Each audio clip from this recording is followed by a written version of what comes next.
नमस्कार, capital TV का prime time show देख रहे हैं आप। मैं हूं आपके साथ पूजा। देश में लोकसभा का चुनाव जारी है। अब बस आखिरी फेज की वोटिंग बाकी है। उसके बाद 4 जून को चुनाव के नतीजे सामने आएंगे।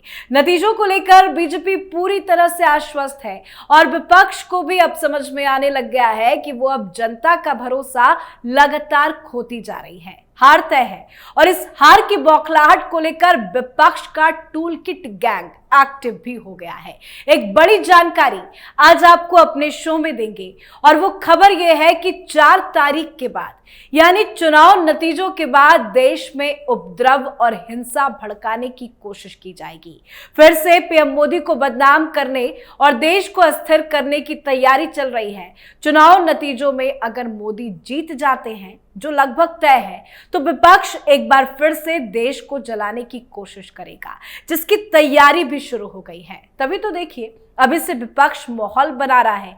ईवीएम खराब है, ईवीएम में गड़बड़ी है, इलेक्शन कमीशन पर जाकर कई शिकायत आरोप, इलेक्शन कमीशन ने निष्पक्ष चुनाव नहीं कराया, वोटिंग में हेरफेर हुई है। इस तरह के तमाम आरोप लगाने की शुरुआत भी हो चुकी है और 4 जून के बाद देश विदेश की मीडिया और टूल किट गैंग के जरिए ऐसा नैरेटिव तैयार करके देश भर में धरना प्रदर्शन भी शुरू किया जाएगा। हालांकि इसको लेकर एजेंसियों को भी अलर्ट कर दिया गया है। पर 4 जून के बाद क्या है विपक्ष का एजेंडा? आ रही खुफिया रिपोर्ट से सनसनीखेज खुलासा करेंगे। मेरे साथ जुड़े हैं कैपिटल टीवी के editor in chief doctor Manish Kumar. Doctor साहब, बहुत बहुत स्वागत है आपका। धन्यवाद। डॉक्टर साहब, मेरा सबसे पहला सवाल आपसे यह है कि अब की बार एक बार फिर से मोदी सरकार अगर आती है, जो लगभग तय है, तो क्या वाकई 4 जून के बाद देश में फिर से शाहीन बाग किसान आंदोलन जैसा उपद्रव शुरू होने वाला है? क्या है विपक्ष का एजेंडा? बिल्कुल ऐसा ही लग रहा है। जो रिपोर्ट्स आ रही हैं, क्या बता रही हैं? कुछ जानकारियां पब्लिक डोमेन में भी आई हैं। क्या कहा जा रहा है? The risk of civil strife would be elevated a bit temporarily if the opposition alliance, especially the Congress, faces a complete rot in the election. Congress party अगर हार जाती है और बुरी तरीके से हारती है, ये शुरू हो जाएंगे। ये ग्राउंड पहले से ही तैयार किया जा रहा है। सुप्रीम कोर्ट तक चले गए ये लोग। इस पूरी कहानी की ये चुनाव नहीं जीत सकते, तो चुनाव से पहले ही राहुल गांधी ने यह कहना शुरू कर दिया कि फिक्स्ड मैच है, फिक्स्ड मैच है। आप इस चीज को समझिए कि ये विपक्ष न सिर्फ चुनाव हारेगा, बल्कि ये पूरे देश को बदनाम करने के लिए 4 तारीख के बाद से ये तमाशा शुरू करने वाले हैं। जो जानकारी जो आ रही है, जो छप के आ रही है, the most significant threat will arise from opposition's alliance refusal to respect the democratic verdict। पहली चीज कि वो वर्डिक्ट को ही नहीं मानेंगे। पहले भी ये कांड हो चुका है। उत्तर प्रदेश में भारतीय जनता पार्टी जीती, अखिलेश यादव आ गए कि हम हारे नहीं, ईवीएम की वजह से हारे हैं। कांग्रेस पार्टी जहां हारती है वहां कहना शुरू कर देती कि भाई ईवीएम की वजह से हारे हैं। Congress and it's ecosystem have been casting doubts about the election commission, election processes and EVMs for quite some time. Congress leader Rahul Gandhi, while expressing confidence that BJP will lose, has also declared 2024 election as fixed match if the BJP wins anything above 150 to 180। यही तो कह रहे हैं ना राहुल गांधी। आप अपने समर्थकों को क्या बता रहे हो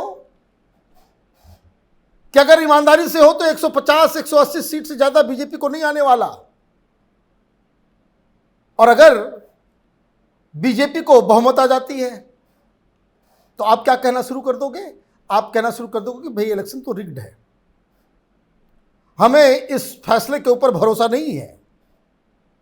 Gandhi family has been constantly playing with caste and class divides and has warned that India will burn if Modi government attempts to amend the constitution. There are also communal, ethnic, regional fault lines that could easily be exploited. ये कहानी है। एक तो south में बाकायदा Congress party के नेता ने कह दिया साउथ को अलग कर दो।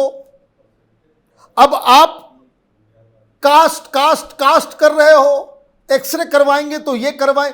आपने पूरा का पूरा जो कैंपेन रखा है लोगों के अंदर अविश्वास पैदा करने के लिए,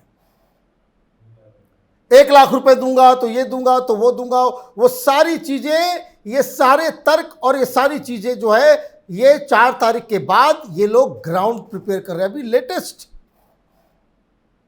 इलेक्शन कमीशन के खिलाफ चले गए और तमाम इकोसिस्टम ये जो है वो कह रहा है कि इलेक्शन कमीशन क्यों नहीं बताती कि कितने वोट पड़े हैं, 10 दिन के बाद वोट की संख्या कैसे बढ़ जाती है, ये सारे, और उसको लेकर के सुप्रीम कोर्ट तक चले गए, सुप्रीम कोर्ट से डांट खा के आए हैं, ईवीएम को लेकर के सुप्रीम कोर्ट चले गए। ईवीएम के ऊपर जो डांट पड़ी इन लोगों की, यहां तक कि जज साहब ने कहा कि क्या चाहते हो कि वो जो बूथ लूट करने की जो कहानी होती थी वो उस तरह से फिर से दोहराई जाए। तो आपने क्या किया, 3-4 चीजें समझिए कि इसमें क्या हो रहा है।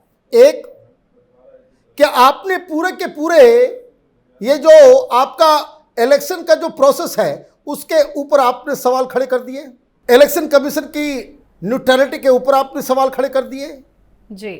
ये केजरीवाल भी कह रहे हैं सारे तमाम संस्थाओं के ऊपर बहुत दबाव है, मतलब ताना से आप ये साबित करना चाह रहे हो कि पुतिन जिस तरह से चुनाव जीतते या दूसरे तानाशाह चुनाव जीतते हैं उस तरीके से चुनाव होगा। याद कीजिए अमेरिका में क्या हुआ था, इलेक्शन के बाद हंगामा।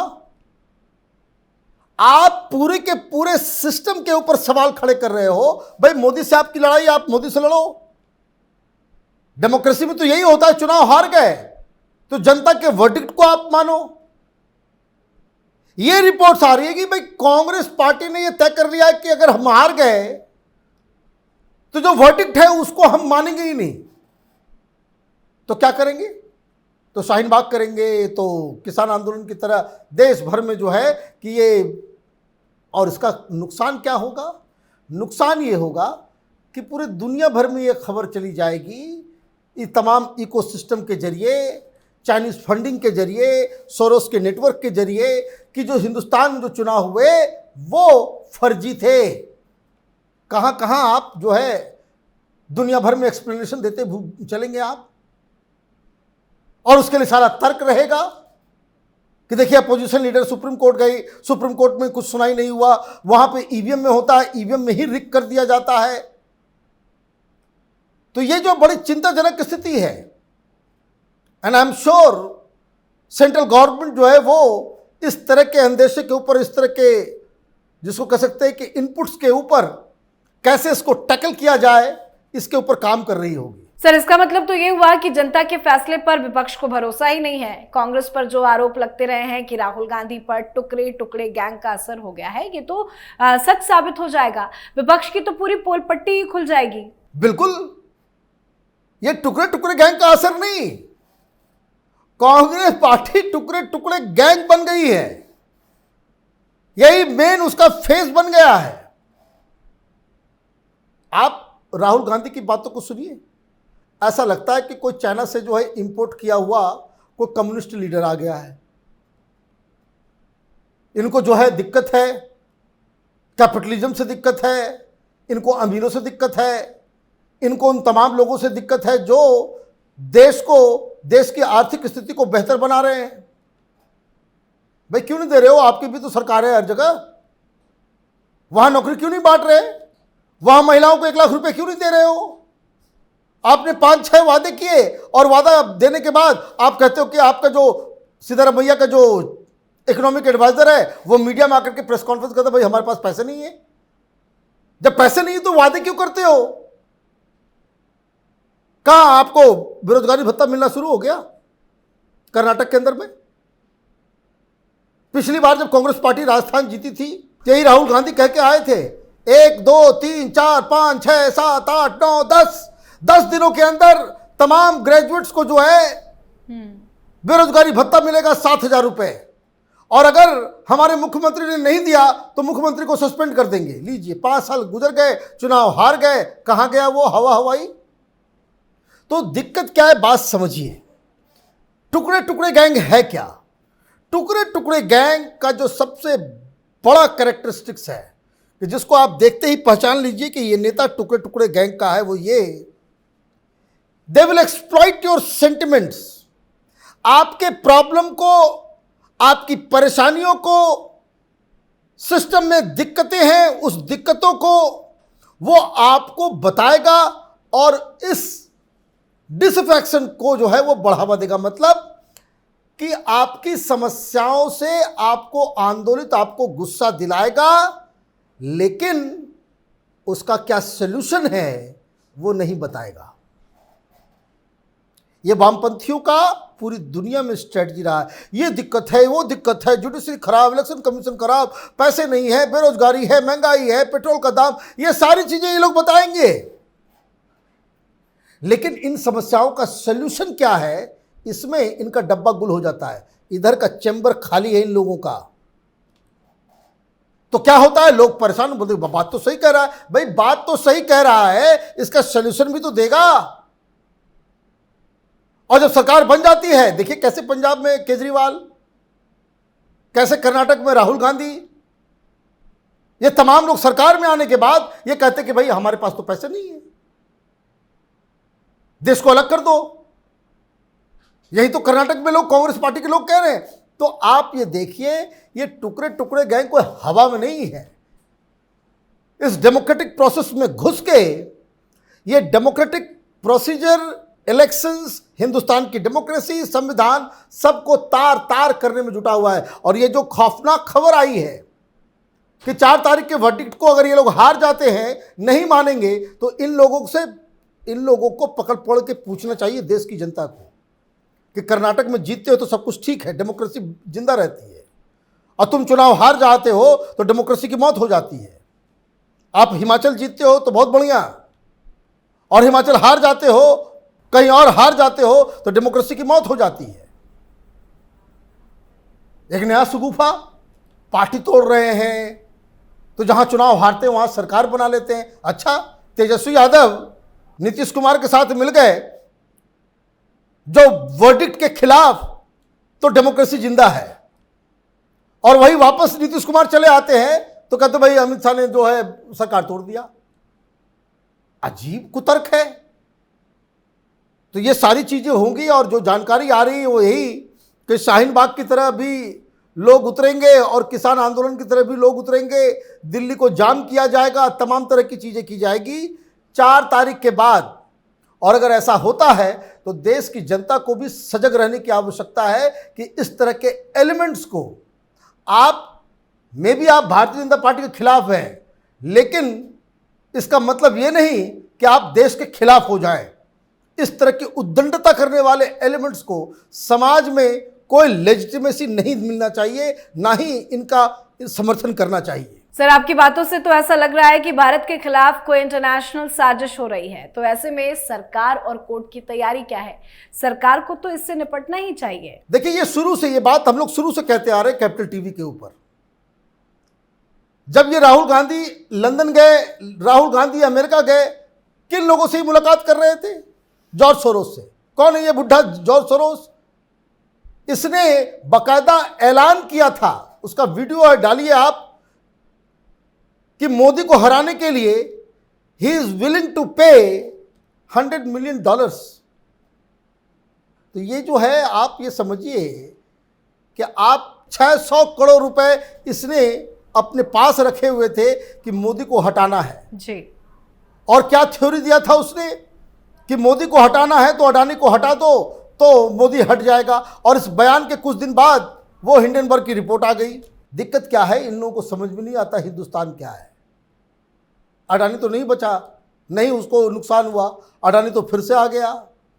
इन लोगों ने कहना शुरू कर दिया LIC जो है उसमें बेच दिया, LIC में लोगों की गाड़ी कमाई जो है वो बर्बाद हो गई। इन लोगों को शर्म तक नहीं आती कि जो बात ये कहते ठीक उससे उल्टा होता है। लेकिन फिर भी कुछ प्राणी के जो पूंछ होती है ना, वो टेढ़ी की टेढ़ी होती है।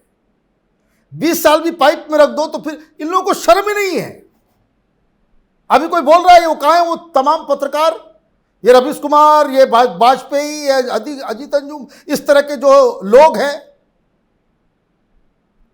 ये लोग देश की जनता को भड़काने में लगे हुए हैं। अभी क्यों नहीं रिपोर्ट कर रहे भाई एलआईसी में कितना फायदा हुआ? छाती पीट रहे थे कि एलआईसी बिक गया, लोगों को जो है लूट लिया गया। अजीब बात है। तो ये कॉन्स्पिरेसी इंटरनेशनल लेवल के शुरू से चल रही है। कोई बताएगा, कोई पूछेगा। सुप्रीम कोर्ट ने बेल दे दिया।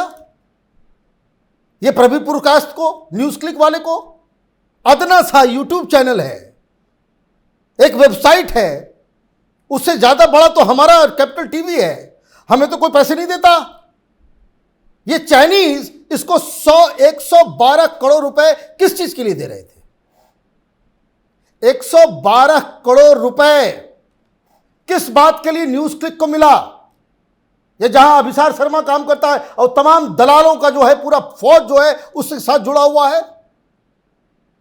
कौन दे रहा है पैसा? क्यों दे रहा है पैसा? आरती उतारने के लिए? प्रवीण पुरकास्ट कौन है? तो वामपंथी है।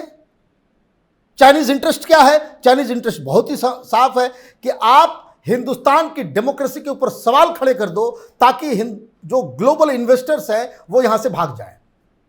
This is the trick. भाई अफगानिस्तान में कोई पैसे लगाता है? नहीं लगाता। क्यों? वहां डेमोक्रेसी नहीं है, डिस्टर्ब है, वहां सब कुछ होता रहता है। आप 4 तारीख के बाद यही धंधा करना चाह रहे हो कि हिंदुस्तान 2047 तक डेवलप्ड नेशन ना बने। और इन लोगों ने कमजोरी पकड़ ली है प्रधानमंत्री मोदी की। शाहीन बाग कर लो, वहां पे लोगों को बिठा दो, सुप्रीम कोर्ट बकता रह जाएगा, सरकार कुछ नहीं करेगी।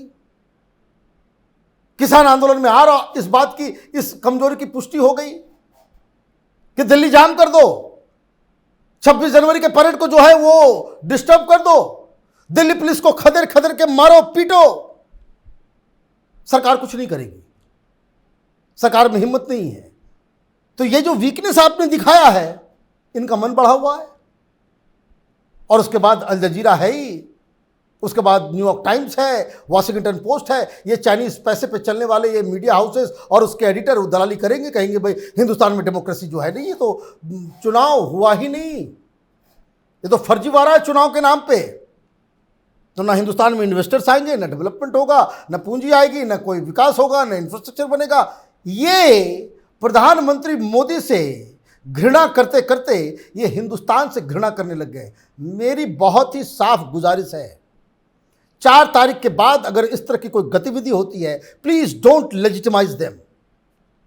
इन लोगों के साथ खड़े होने का मतलब है कि आप देशद्रोही बन चुके हो, देश के खिलाफ आप जो है खड़े हो गए हो। ये अजीबोगरीब खबर आई है, भगवान करे कि ये सच साबित ना हो। जी सर, बहुत बहुत धन्यवाद जुड़ने के लिए और इतनी तमाम जानकारी देने के लिए। धन्यवाद। तो विपक्ष का घिनौना एजेंडा एक्सपोज्ड हो गया है, हार के संकेत मिल चुके हैं, जिससे विपक्ष घिनौनी हरकत पर उतर आया है। विपक्षी पार्टियां अभी से ही ईवीएम और चुनाव आयोग पर निशाना साधना शुरू कर दिया है। एक खबर यह भी है कि चुनाव नतीजों से पहले 1 जून को इंडिया गठबंधन के शीर्ष नेताओं की बैठक बुलाई गई है। इस बैठक में चुनाव नतीजों के साथ आगे की रणनीति को लेकर मंथन किया जाएगा। तो क्या मंथन इस बात को लेकर है कि कैसे देश का माहौल खराब किया जाए? हालांकि खुफिया रिपोर्ट पर एजेंसियों को अलर्ट कर दिया गया है। चुनाव नतीजों के बाद किसी भी प्रयोजित या अनहोनी से निपटने के लिए तैयारी भी शुरू हो गई है। इस पर आप अपनी राय कमेंट कर लिखें। देखते रहिए कैपिटल टीवी। नमस्कार।